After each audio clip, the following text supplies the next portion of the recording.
त्यांच्याबरोबर बोलण्याची पंतप्रधानांची तयारी नाही आहे, त्यांच्याबरोबर बोलण्याची गृहमंत्र्यांची हिंमत नाही आहे। आज संपूर्ण विरोधी पक्ष आणि संपूर्ण देश पंतप्रधानांकडून आणि गृहमंत्र्यांकडून उत्तर मागतोय की अत्याचार तुम्ही का केलेत आणि कशासाठी केले। एका मंत्र्याचा राजीनामा घेतला म्हणून हा काही प्रश्न सुटत नाही, तर संपूर्ण सिस्टीम म्हणजे सरकार आता बदललं गेलं पाहिजे। मधल्या काळामध्ये आपल्याला कल्पना आहे की न्यायमूर्ती जामदार हे म्हणाले होते की त्यांच्याकडे म्हणजे भाजपकडे वॉशिंग मशीन आहे आणि कोणी किती गुन्हे करा, वॉशिंग मशीनमध्ये गेल्यानंतर ते धुतले जातात। मग तोच एक मुद्दा घेऊन मला आज एक बातमी जी आलेली आहे ती सगळ्यांना आपल्याला दाखवायची आहे, जी काल मला कल्पना नाही आपल्याला की किती चॅनलनी ही बातमी दाखवली असेल, त्यातल्या बारकाव्यासहित। आणि ही बातमी म्हणजे जे मी म्हटलं की पंतप्रधानांना आपल्या देशाचे जे भाग्यविधाते आहेत त्या तरुणांना ते भेटत नाहीत। अगदी रात्री मध्यरात्री एकदम काय ते फ्रेंड्स म्हणून त्यांना इंस्टाग्रामवरून संदेश देतात। म्हणजे आता ही एक बघण्यासारखी गोष्ट आहे की कोरोनाच्या काळामध्ये जेव्हा मी फेसबुक लाईव्ह करत होतो तेव्हा मला जे उपदेश देत होते की फेसबुकवरून सरकार चालत नाही, आता इंस्टाग्रामवरून सरकार चालवण्याची वेळ आलेली आहे। एवढी यांची आता हालत खराब झालेली आहे। आणि मला नाही वाटत अशी म्हणजे कदाचित हे खरं आहे की जे काँग्रेसला जमलं नाही गेल्या 60-65 वर्षात त्यावेळेला ते यांनी करून दाखवलं, कारण काँग्रेसने एवढ्या शिव्या त्यांच्या डोळ्यादेखत कधीच खाल्ल्या नव्हत्या। तेवढ्या शिव्या आणि नालस्ती पंतप्रधान माननीय पंतप्रधान आणि गृहमंत्र्यांच्या वाट्याला आलेल्या आहेत। साहजिकच आहे, परत एकदा सांगतो की या तरुणांना भेटण्यासाठी यांच्याकडे वेळ नाही किंवा त्यांना कमीपणा वाटतो। मात्र जे गद्दार शिवसेना चोरून शहासेना ज्यांनी स्थापन केलेली आहे आणि स्वतःला जे शिवसेना म्हणून मिरवत आहेत ते गद्दार काल पंतप्रधानांना जाऊन भेटले। त्यांना भेटायला पंतप्रधानांकडे वेळ आहे। शहासेनेचे प्रमुख शहा काल मुंबईत होते, त्यांचं स्वागत त्यांनी ठेवलेल्या या गद्दारांनी केलं असेलच। मात्र हे गद्दार खासदार यांना भेटायला मोदींना वेळ आहे। मोदी त्यांना नुसते भेटलेच नाही तर मोदींनी जे काय त्यांना सांगितलं की जसं आपण म्हणतो की स्वामी समर्थांना आपण एक त्यांच्या चरणी लीन होतो, याचं कारण का की संकटाच्या वेळेला आपल्या पाठी कोणीतरी आहे। म्हणून स्वामी समर्थांचं जे वाक्य आहे की भिवू नकोस, मी आहे तुझ्या पाठीशी, तसं आता मोदी नवीन स्वामी झालेत की काय। म्हणजे देशात तरुण आहे तर त्यांना यथेच्छ त्यांची निंदा नालस्ती करते, पण मोदी महाशय या गद्दारांना सांगतायत की भिवू नकोस, मी तुमच्या पाठीशी आहे। म्हणजे हे एक म्हणजे फार विचित्र आहे। आणि आता या गद्दारांना चिंता कसली आहे, कारण वॉशिंग मशीनमध्ये गेलेत, यांना आता यांच्यावरचे डाग तर धुतले गेलेत, मात्र गद्दारीचा डाग हा धुतला जात नाहीये। तो डाग धुणारं वॉशिंग मशीन अजून भाजपकडे आलेलं नाहीये। हे बाकीच्यांकडे फोटो आलेले आहेत, काल त्यांची भेट झाली। परत एकदा सांगतो की देशातले तरुण तिकडे त्यांच्या न्याय हक्कासाठी आंदोलन करताना त्यांच्यावरती लाट्या काठ्या गोळ्या चालवतात, त्यांना तुम्हाला भेटता येत नाही आणि बेशरमपणाने गद्दारांना नुसते भेटत नाही तर मी तुमच्या पाठीशी आहे हे सांगतायत। तर हे वाक्य त्यांनी तरुणांना सांगायला पाहिजे होतं की कशाला तुम्ही घाबरताय, मी तुमच्या पाठीशी आहे, काही काळजी करू नका, मी देशाचा पंतप्रधान आहे, मी तुमचा मोठा भाऊ म्हणा किंवा आजोबा म्हणा काय असेल ते किंवा फ्रेंड्स म्हणा आहे, तो तुम्ही भिवू नका, मी तुमच्या पाठीशी आहे। आता हे जे काही वाक्य आहे हे वाक्य त्यांनी कशासाठी उद्गारलं बरं। ही जर का बंद दाराआडची चर्चा असेल तर बंद दाराआडच्या चर्चेतलं नेमकं हे वाक्य बाहेर आणण्याचं कारण काय की कोणावरती कोणाला तुम्ही संदेश देताय। आता ही जी आहे नवभारतमध्ये सुको म्हणजे सुप्रीम कोर्ट की सुनवाई से टेंशन में शिंदे म्हणून तुम्ही भेटलात का यांना, कारण आता आमचा हा पक्ष पुन्हा 6 खासदार फोडून सुद्धा महिना तर झालेला आहे ना।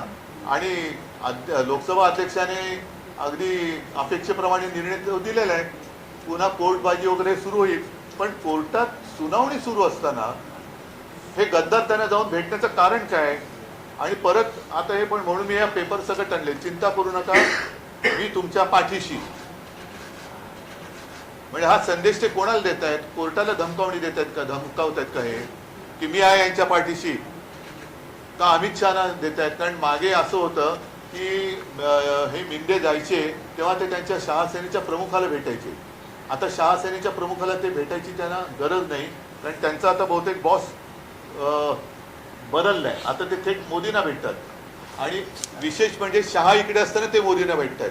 म्हणजे मग हा जो काय भिवू नको मी तुझ्या पाठीशी आहे, ही धमकी वजा संदेश सुप्रीम कोर्टाला मोदींनी दिलाय, अमित शहाने दिलेला आहे, देवेंद्र फडणवीसांना दिलेला आहे की प्रशासनाला दिलेला आहे? नक्की कोणाला दिलेलं आहे? आणि माझं मत आहे, अनिल देसाई इकडे बसलेत, अनिल, ही सगळी कात्रणं माननीय सुप्रीम कोर्टाकडे सुद्धा सादर करा की हे असं वातावरण निर्माण केलं जाते. आम्ही तुमच्यावरती विश्वास ठेवलेला आहे, तुम्ही लोकशाहीचे रक्षक आहात. आणि मला असं वाटतं की ही लढाई जी आहे ती आता केवळ शिवसेनापुरती मर्यादित राहिलेली नाही. आता हा जो काही गद्दारीचा व्हायरस आहे, हा व्हायरस संपूर्ण देशात पसरलेला आहे. आणि कदाचित मोदींनी हा संदेश इतर पक्षातल्या होऊ शकणाऱ्या गद्दारांना पण दिलाय का की तुम्ही काळजी करू नका, गद्दारी करा, आमच्याकडे या, मी तुमच्या पाठीशी, बघूया तुमचा आपका बाल भी नहीं बाका होगा, मैं देखता हूं. तर असा हा संदेश किंवा ही धमकी मोदींनी कोणाला नक्की दिले? सुप्रीम कोर्टाने दिले, अमित शहाने दिले, देवेंद्रने दिले, प्रशासनाने दिले का हा संदेश इतर पक्षातल्या गद्दार होऊ शकणाऱ्या खासदारांना दिले की तुम्ही गद्दारी करा, मी तुमच्या पाठीशी आहे? तर याचा खुलासा झाला पाहिजे. आणि जे मी म्हटलं की ही लढाई ही केवळ आता शिवसेनेपुरती मर्यादित राहिलेली नाही, तर गद्दारीचा व्हायरस हा लोकशाहीचा जीव घेतोय. तर लोकशाहीबद्दल प्रेम असणारे, संविधानाबद्दल प्रेम असणारे जे देशभक्त आहेत, त्या तमाम काश्मीरपासून कन्याकुमारीपर्यंतच्या तमाम देशभक्तांना मी आवाहन करतोय की तुम्ही आता ही लढाई आपण सगळ्यांनी मिळून एकत्रित लढण्याची गरज आहे. देशाचं संविधान आणि देशाची लोकशाही वाचवण्याचं कर्तव्य हे आपल्याला करावं लागणार. देशातला तरुण तर त्याचं तर आता माथं भडकलंय, त्यांच्याबरोबर आता यांनी कितीही प्रयत्न केला तरी ते त्यांचं प्रवचन ऐकायला तयार नाही. आणि म्हणून एकदा सांगतो की ही गोष्ट गंभीर आहे, ही आम्ही सर्वोच्च न्यायालयाच्या निदर्शनास नक्की आणून देणार आहे. पण मोदींनी सांगायला पाहिजे की हा धमकी वजा संदेश तुम्ही नेमका कोणाला दिलाय आणि गद्दारांना आता नेमकं भय कसलंय? वॉशिंगमध्ये धुवून घेतल्यानंतर सुद्धा तुम्ही पुन्हा का घाबरून, तुमची पळापळ का होते, का शेपट्या घालून तुम्ही मोदींकडे जात आहे? तर ह्याचा खुलासा व्हायला पाहिजे. म्हणून मी आज आपल्या माध्यमातून सर्व जनतेला ही माझ्या मनातली शंका कळावी, कदाचित त्यांच्याही मनातली असेल तर त्याला मी वाचा फोडतोय. उद्धवजी ज्या पद्धतीने काल परवा हे कुठे खासदार मोदींना भेटले तसे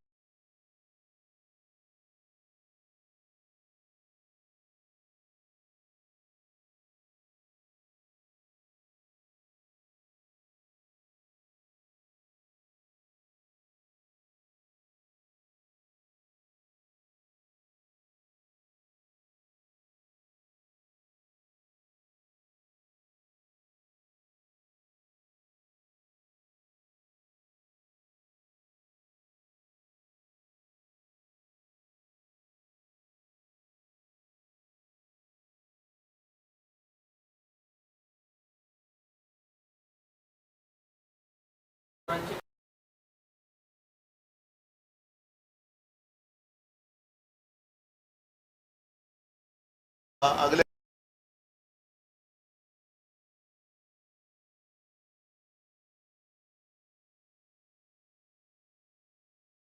होने से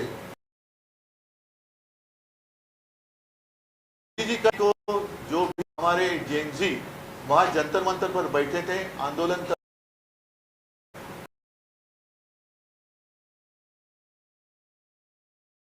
के लिए लाठियों को किले लगाए गए, टीयर गैस छोड़ा गया, बहुत ही क्या कहते हैं वो शब्द है, बर्बरता के साथ उनके ऊपर अत्याचार किए गए, जैसे कि जालियनवाला बाग वहाँ हो रहा है. तो उनको मिलने के लिए उनके पास समय नहीं है. आधी रात वो इंस्टाग्राम पे उनको मैसेज देते हैं फ्रेंड्स करके, तो ऐसे फ्रेंड्स को मार पीट कर कोई दोस्त नहीं बनता।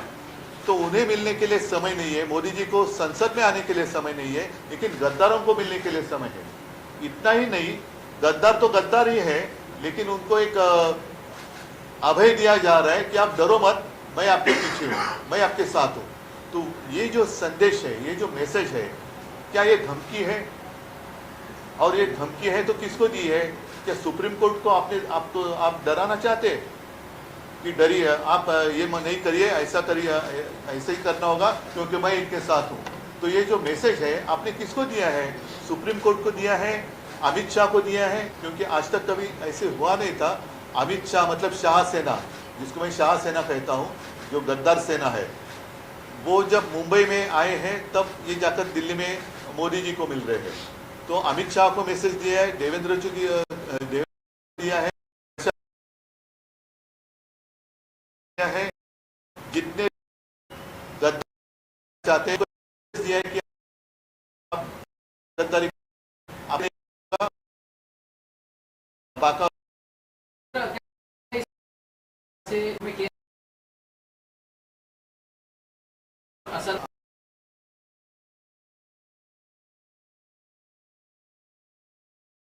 तो नहीं,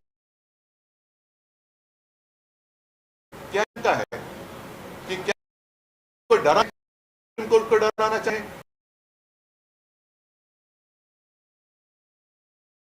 आप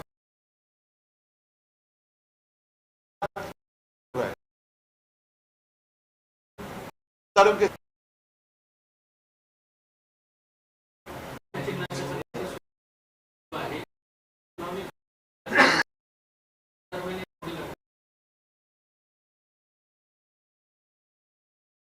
चार साल पर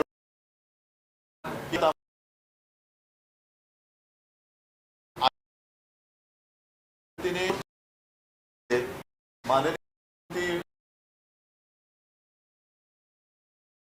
विचार महत्व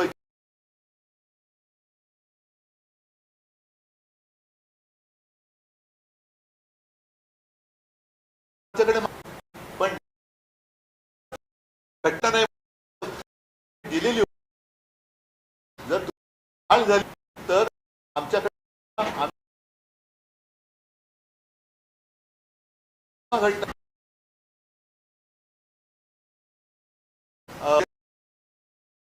प्रथम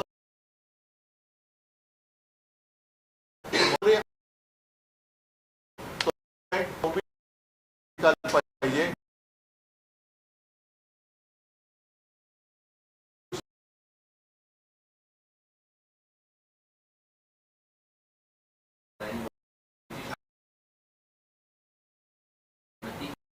असे सगळे लोक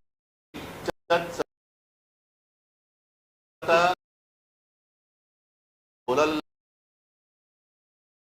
गेले, बघता बघता वाईट आणि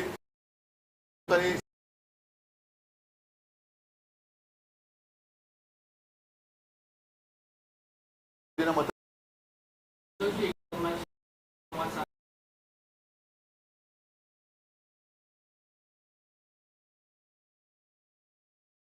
जरूर केला,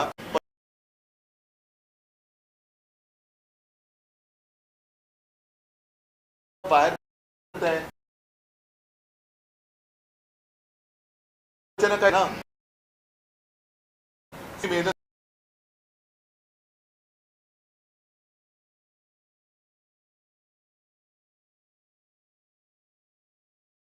भेटला नसेल, भाजप राजीनामा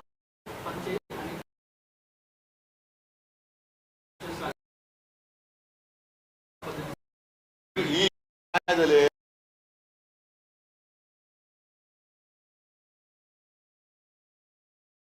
भाजप पोस्टर चढताना मतदान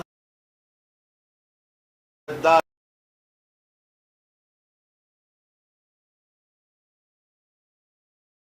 आहेत.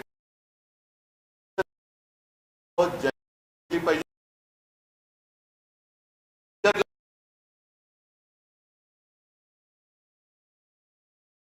तुम्ही ते म्हणतोय. न्यायालय म्हणतोय पहिली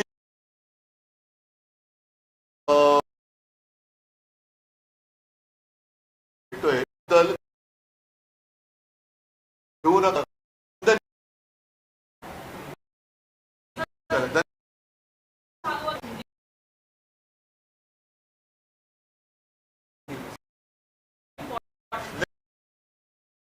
गंभीरता तो मैं नहीं दे रहा हूँ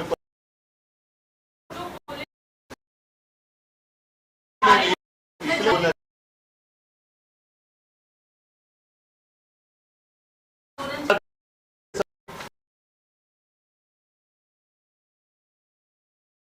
कि सर चाहिए मांग रहे हैं क्या होनी चाहिए.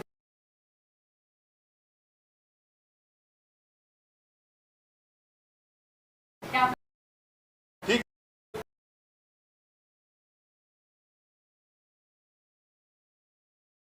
दूसरे से आप किसी के दिन पूर्ण की प्रधान को ये डायलॉग समझ लेकिन को एक मत बहुत की बात है.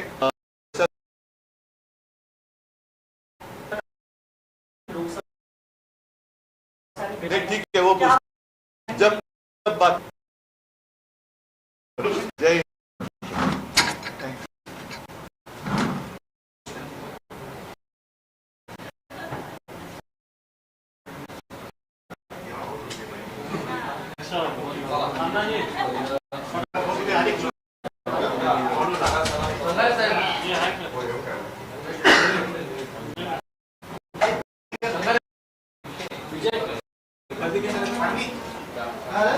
विजय